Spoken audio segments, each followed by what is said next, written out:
everyone, it's John Orlando from the PVD Cast, and I wanted to take a few moments of your time to let you know where you can find the PVD Cast. The online home of yours truly, PVDcast.com, is a great place to go, but it's also available through all the major podcasting platforms like Apple Podcasts, Stitcher Radio, Spotify, etc. There's also live broadcasts of the PVD Cast every single week. Mondays 8 p.m. Eastern through the Facebook page of the PVD Cast, and Tuesdays at 7:30 p.m. through the Scene Snobs Facebook page. And no matter how you listen, please make sure you rate, review, and subscribe. And with that, I will chat at each and every one of you later.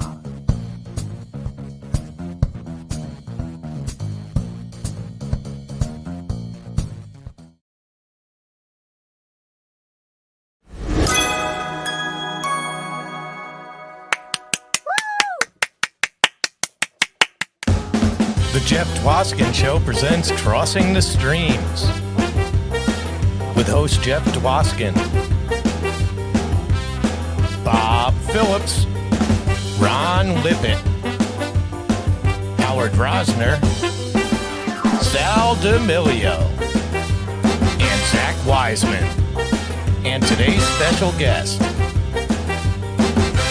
Thank you for joining us as we talk about what we are streaming. Right here on Crossing the Streams.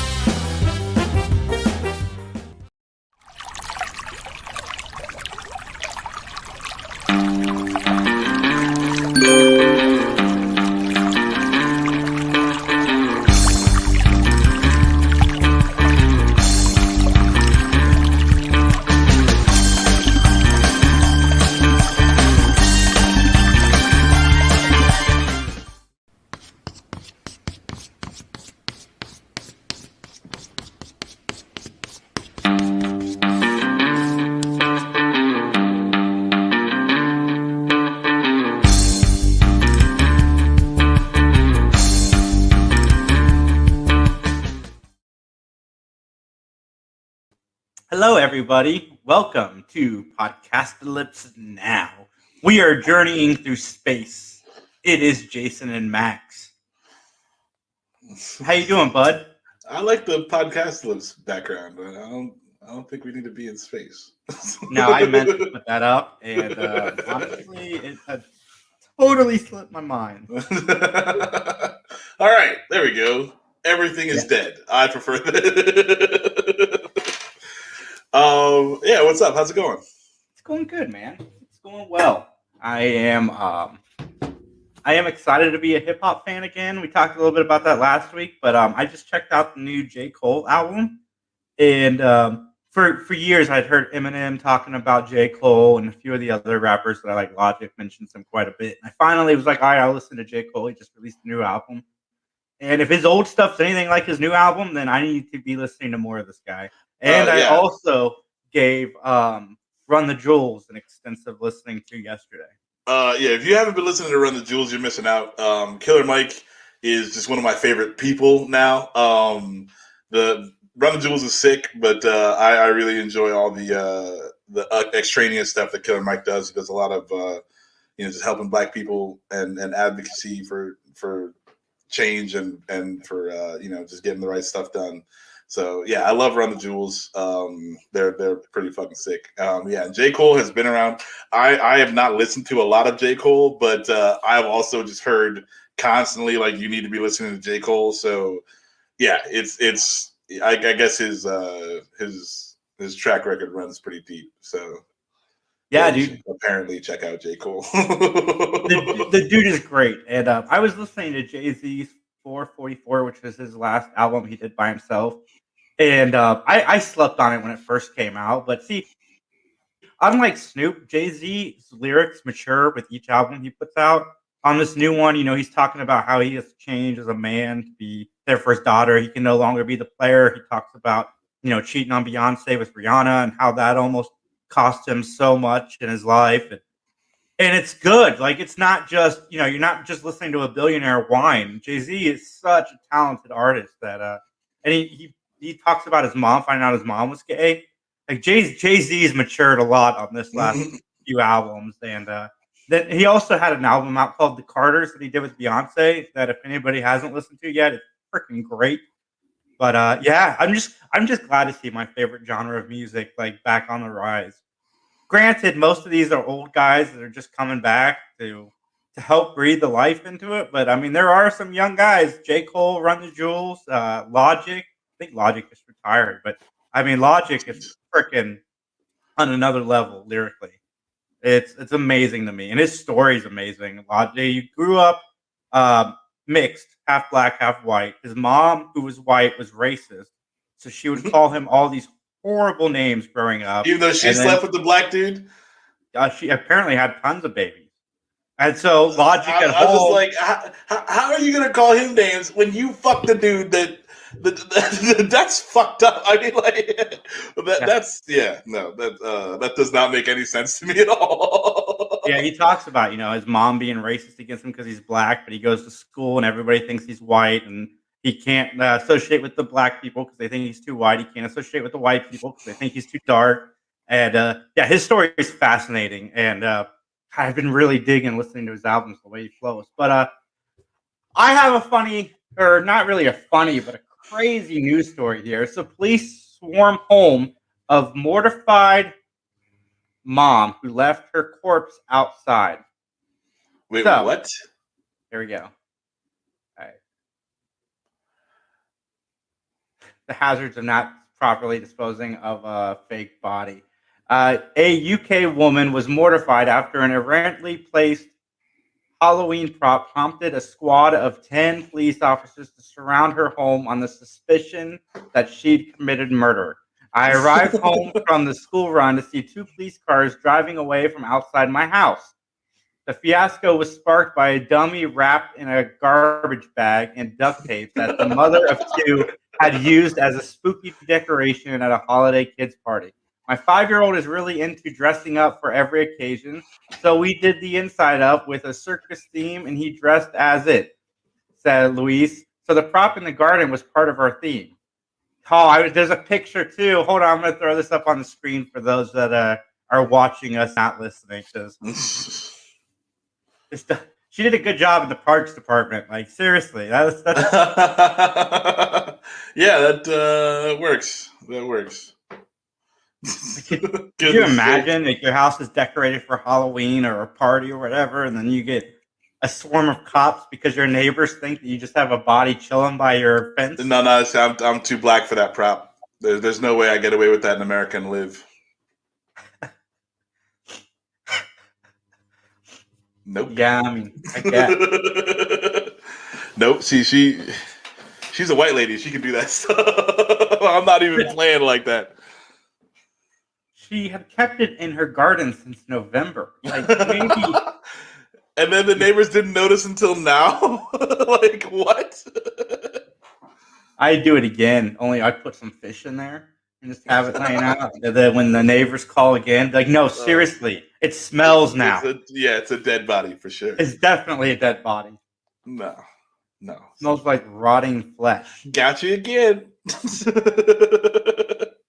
That's utter ridiculousness. I mean, like, yeah, again, also, you kind of had it coming. Like, you got what looks like a dead body wrapped up sitting on your front porch. Like, what do you expect to happen? Right? Like, I don't understand how she's mortified in the situation. Like, you had a dead body wrapped up.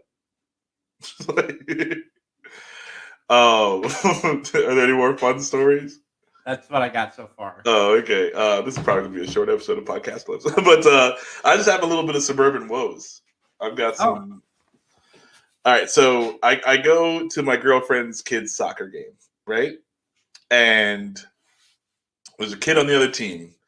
And, like, you either wear a white shirt or a blue shirt, right? This kid, he's got a green shirt on because they were supposed to wear white, and he didn't have a white shirt. So they put a green shirt on him. So already this kid stands out like a sore thumb. And I'm like, I don't like you because you can't bring a white shirt to play. And I don't like your parents because this isn't rocket surgery. It's just 2 shirts, right? Like, where they get the green shirt from? I mean, it might have been a goalie shirt or something. I don't fucking know. But so this kid, right? And he is just the most extra kid on the field. Like, falling down, flopping around, looking around for the ref. And I'm like, A, you've watched too much Major League and World Cup soccer, men's soccer, where they think that, anytime somebody brushes by them, they can just flop onto the ground and start crying, and the ref has got to stop the game and yada, yada, yada. So, like, this is that. And then also, your parents and your coaches have let you do this so much that you think that it's okay to do during the game. Like, I can't stand, and it starts now. Like, it starts when they're young, and it's on the coaches, it's on the parents. When your kid starts flopping around and looking for a stinking ref, make him run laps. Like, no, you are fine. You're holding up the game. You're making a big deal over nothing, and he's gonna grow up to think that that's okay. And I hate this little kid. I saw myself getting more and more annoyed at this little boy. Well, first of all, it's not hard to run to Walmart and just buy a plain white T-shirt if you don't have your white T-shirt. Like, right? It's so simple. They're cheap. Yes. Oh yeah. Like, you could even ask a friend. Hey, do you have a white shirt my kid can borrow? Anything. There's like a laundry list of things that you can do to fix the white shirt situation, right? Maybe even a yellow shirt, but not a green shirt. Like, seriously. It's a bright green shirt. He looks like the goalie running around the entire field, but he thinks he's hot shit, and you can tell.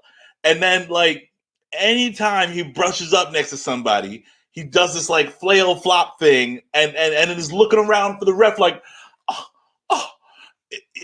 and I'm just, oh my God, I want to slap this little kid. Like, parents, okay? Don't allow your children to do this, okay?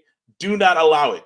When you see them start flopping around, get their ass up and make them run laps or something they don't want to do. Like, it's not cool. It's not fun for anyone involved, and it does not help the game. And it doesn't help them be this is the person he's going to grow up to be, okay? Like, you can stop it now. Now is the time. So, yeah, I was just getting more and more angry. And then, of course, he scores the game-winning goal. And I'm just like, fuck this kid. Fuck this fucking kid.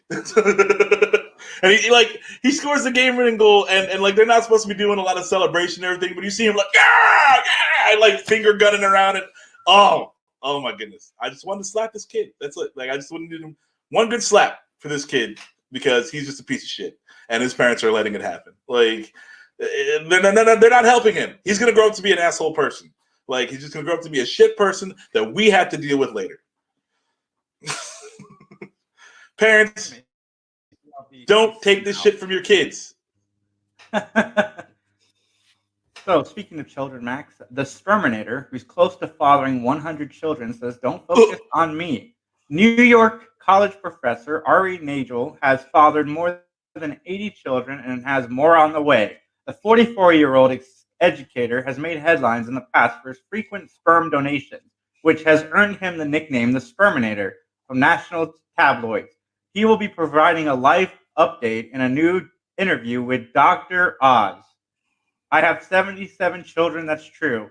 But then you look at the 3 women that we just saw on the screen, and they don't have 77 children. For them, it's about them having their first child or their second. So it's not so much. Don't focus on me. You more focus on them. They want to have a family. You're not a father if you're just a sperm donor, first of all. Yeah. Because, does he pay child support for those 77 kids? Like, that's what I want to know. Like, but no, there's no obligation for him. He's just jacking off into a cup. Yeah, and you don't, like, I guess he was on to tell the truth with Anthony Anderson, too, about it. But you're obviously, at this point, using it to get fame, because aren't most of those things kept quiet? Yeah, you're not really supposed to know, or be in touch with or anything like that. You're like, oh, somebody else used your sperm. I didn't know that they told you that even when somebody did use you. Like, did some of the kids get together and find out? Is that how it? It doesn't say. All it says is he has 15 women currently pregnant in Alabama. But it's not him having 15 women currently pregnant. Like, they went to the sperm bank to have a child because there's no other option for them, right? Like, he's not banging these women. When did Dr. Oz become Maury? Like, I thought Dr. Oz was supposed to be... but it's not even Maury. Because, again, like, he's not the father. That's he's what I'm just saying. Yeah. Like, why is this a thing? That's why I'm bringing it up. Like, I don't know why this is a thing. Because it's not like this guy's actively raising them. It's not like he's the guy from Sister Wives who has about 88 children. Yeah. This guy is just, jerking off into a cup. No, I mean, like, if he was, like, fielding whole sports teams of children and, like, actually taking care of them on a farm somewhere, that would be an interesting story to me. But, like, some guy goes and jacks off into a cup, like, I really don't need that story. Yeah, that's fucking weird. But, okay, I guess they don't stop him from going to the sperm bank, Like, you said he's a doctor? Yeah. So I guess he's got like possible good genetics, like he could pass down some intelligence or some shit like that. But I mean, he's also a guy who frequents the fucking sperm bank. So I mean, do you really want that? Like, when you find out that this dude's sperm's like, I guess it's good sperm, Like, hey, you're probably gonna have a kid. This guy's got the super sperm. Like, yeah, whatever. It's whatever. But I think you should only be allowed to have so many children, because then you're gonna enter into a Genghis Khan situation where you like change the whole field of fucking like everybody in existence, like Genghis Khan did so much fucking that like everyone is related to Genghis Khan and like from the like Tri-County area, like no, like you shouldn't allow that to happen. Wow. Yeah, that's weird and gross, but whatever. I got one last one. You ready? Right. Michigan man builds poop wall after dispute with neighbors. All right. Jesus, I don't know why this keeps asking that. Actually, pull up the story. A man has reportedly retaliated against a neighbor with cow dung in a small Michigan town. Of course, it's Michigan. Wayne Lambarth, the neighbor who claims a 250-foot wall of manure was erected following a property line dispute he had with a fellow farmer. Yeah. How tall was it? I don't know. It's got to be wide, right? 250 feet 250 feet long. Yeah. It's got to be long. Dispute he had with a fellow farm owner last year, according to Fox 2 Detroit. Hey, I mean, if you want to get somebody to stop coming on your land, I think that's the way to go about it. Or everybody, if you want to get everybody to stop coming on your land. That's commitment, though. I mean, that is commitment. Does it circle his whole property? Or just the edge with that neighbor? See if I have a picture that I can pull up of it. Oh, my God. Oh, my God. That is fucking... Where do you get all that poop from? I mean, that's not a really good picture, but you can kind of see it. Yeah, so it's like 3 feet high. I mean, my God. It makes your point, I think. Yeah. I think 100 feet makes your point. 250 is fucking commitment. Oh, my God. What is... You could probably smell that 2 miles away. I don't know, man. It smelled pretty bad outside here in Ohio, so maybe the wind was blowing down from some old poop farmer down in Detroit. Oh my goodness, that's disgusting. That is gross.